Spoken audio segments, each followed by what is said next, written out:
ஓம் சக்தி. சிறப்பு பார்வை அருள் திரு அம்மா அவர்களால் பரவும் புத்துயிரூட்டும் ஆற்றல். பதிவு 6. சிறுமை என்ற கேட்டினால் நல் இயல்பை இழந்த நான் அறநெறியை அறிய பெறாது மயங்கி உம்மை வினவுகிறேன். எனக்கு சிறப்பினுவதை உறுதியாக இயம்பும். நான் உமது சிஷ்யன், தஞ்சமடைகிறேன், உபதேசித்தருளும். பகவத்கீதை அத்தியாயம் 2:7 குறிப்பிடப்பட்டுள்ளது. நாம் பகவத்கீதையின் இந்த வரிகளை ஆழ்ந்து கவனிப்போம். முதல் வரியில் கார்பண்யம் என குறிப்பிடப்படுவது மனதின் கண் அமைந்துள்ள ஏழ்மையானது கார்பண்யம் எனப்படுகிறது.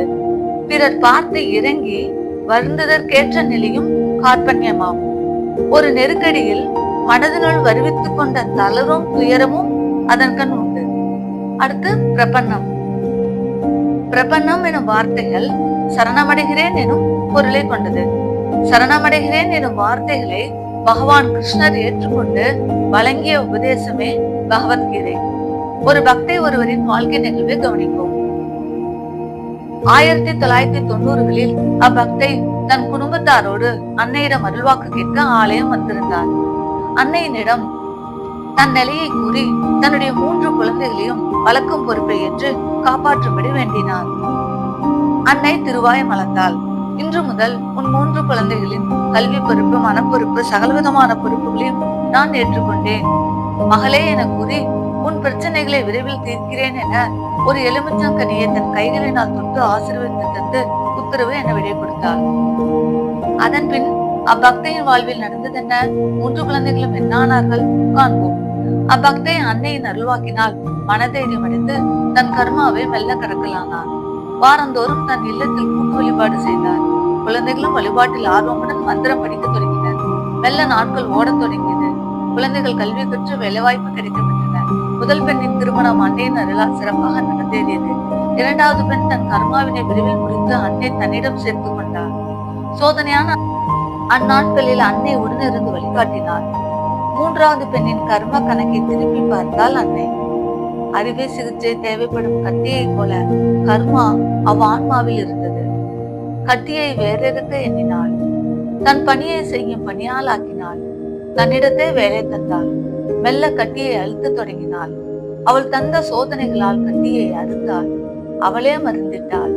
கர்மாவின் தீய பலன்களை எரிக்கும் பொருட்டு தன் அவதார மகிமையை எழுத படித்தாள். அப்பெண்ணின் பேனா எழுதி கொண்டிருக்கிறது.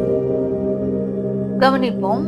அப்பக்தையின் சரணாகதியை ஏற்றுக்கொண்ட அன்னை தன் அருளை பல விதங்களில் அவர்கள் வாழ்வில் செயல்படுத்தினாள். அப்பெண்மணி தன் குறை தீர மட்டும் கேளாமல் பொறுப்பேற்றுக் கொள்ளும்படி வேண்டினாள். அன்னையின் மீது கொண்ட ஆழ்ந்த நம்பிக்கை, அவளை தவிர நம்பிக்கைக்கு உகந்தவர்கள் யாரும் இல்லை என்று அன்னையிடமே சரணடைந்தாள். அவ்வாறான சரணாகதியே நம்மை கடைத்தேற்றும். அதுவன்றி பொன் பொருள் வேண்டுதல் செல்லாது. அவள் தரும் இனிப்புகள் நம் ஆன்ம நோயை குணப்படுத்தாது.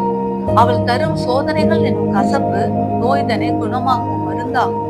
பிறவி பிணி தீர்க்கும் பெருமாட்டி அன்னை என்பதை ஒரு சில தொண்டர்களே அறிவார்கள். அவ்வாறு ஒரு தொண்டர் பதிவிட்ட பதிவினை இதனுடைய தொடர்ச்சியாக அடுத்து காண்போம். அத்தொண்டர் சக்தி மும்தாஜ் பாலகிருஷ்ணன் அவர்கள் அன்னை அவர்களுக்கு அளித்த அருள்வாக்கு ஒன்றில், மகளே, உனக்கு மறுபிறவி இல்லை. கடந்த நாட்களை மறந்துவிடு. இனி வரும் நாட்களை ஆன்மீக பணிகளுக்காக பயன்படுத்திக் கொள் என்றால் அன்னை. காலங்கள் ஓடுகின்றன. அத்தொண்டர் மறைந்து விட்டார்.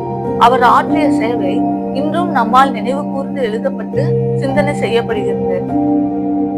இம்மையில் தாயின் திருவடிகளில் அடைக்கலம் அடைந்துவிட்ட அவ்வான்மா மறுபிறவியின்றி மறுமையிலும் அன்னையை அடைந்து ஓய்வெடுக்கிறது. இதுவே வாழ்வியல் சாதனை. உலகியல் கண்ணோட்டம் வேறு, ஆன்மீக கண்ணோட்டம் வேறு. உள்ளும் புறமும் தூய்மையடைய செய்வது ஆன்மீகம். அதனை நாம் மனதில் கொண்டு இயங்க செய்தால் கார்பண்யம் என குறிப்பிடப்படும் மன இருள் விலகி தெய்வ அருள் சித்திக்கும். கவனித்து அறிந்து கொள்வதற்கு நன்றிகள்.